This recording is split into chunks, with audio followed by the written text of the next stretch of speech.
Assalamualaikum warahmatullahi wabarakatuh. Perkenalkan, nama saya Hadijah dengan NIM 1908 2020 dari jurusan Hukum Ekonomi Syariah kelas B.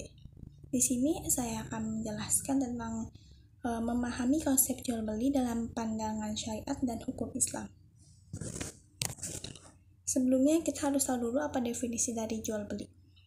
Jual beli dalam istilah fikih disebut dengan al-bai', yaitu artinya menjual, mengganti, dan menukar sesuatu dengan sesuatu yang lainnya. Dengan demikian, jual beli adalah menukar barang dengan barang atau barang dengan uang dengan jalan melepas hak milik dari yang satu dengan yang lainnya atas dasar saling merelakan. Selanjutnya kita memasuki pembahasan, yaitu yang pertama ada bai' murabahah.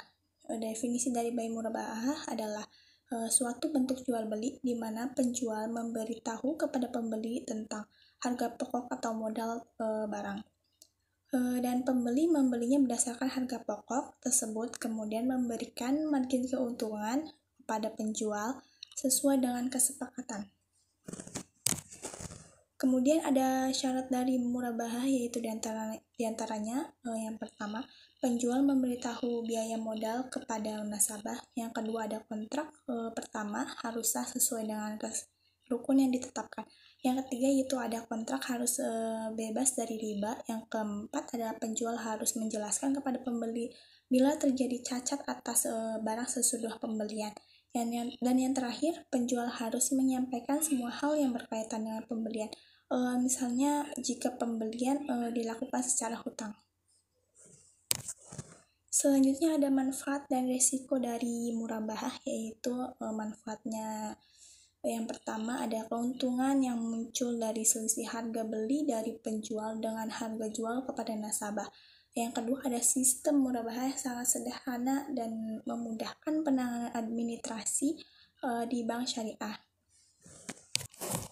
Kemudian risiko dari al-murabahah yaitu diantaranya kelalaian, nasabah tidak membayar angsuran, dan yang kedua penolakan nasabah terhadap barang yang dibelinya melalui bank, dan yang ketiga ada barang yang dibeli nasabah dijual kembali kepada orang lain, dan yang keempat fluktuasi harga komparatif. Hal ini terjadi apabila harga suatu barang naik setelah bank membelikannya untuk nasabah.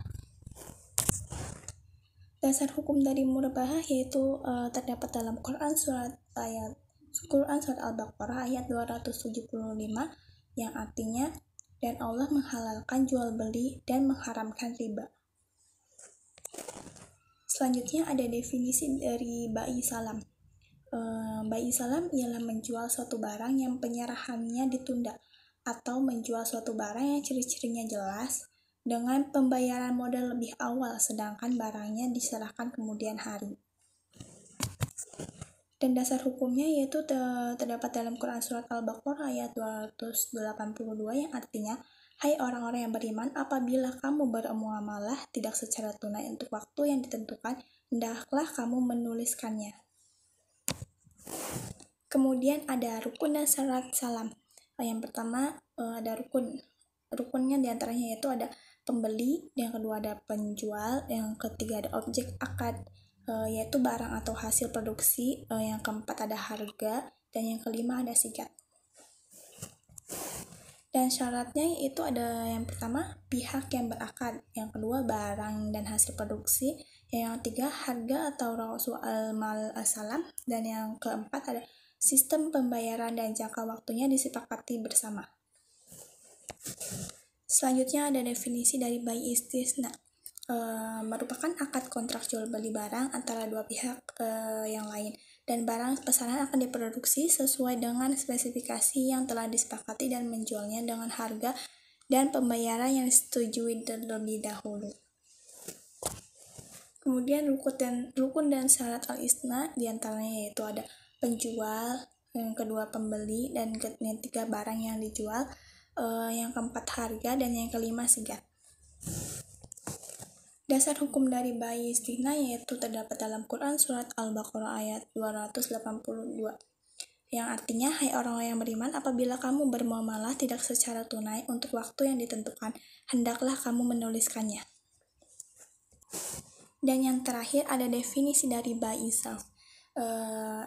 Buy itself adalah menjual mata uang dengan mata uang emas dengan emas. Dalam beberapa kamus bahasa Arab, transaksi asing diistilahkan dengan kata al-salf yang berarti jual beli valuta asing. Rukun dan syarat dari al-salf yaitu yang pertama, pelaku terdiri pembeli dan penjual, yang kedua ada objek akad berupa uang, dan yang ketiga ada ijab kabul dan serah terima.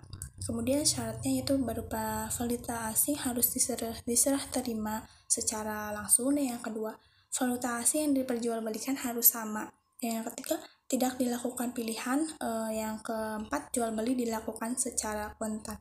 Sekian dari saya. Wassalamualaikum warahmatullahi wabarakatuh.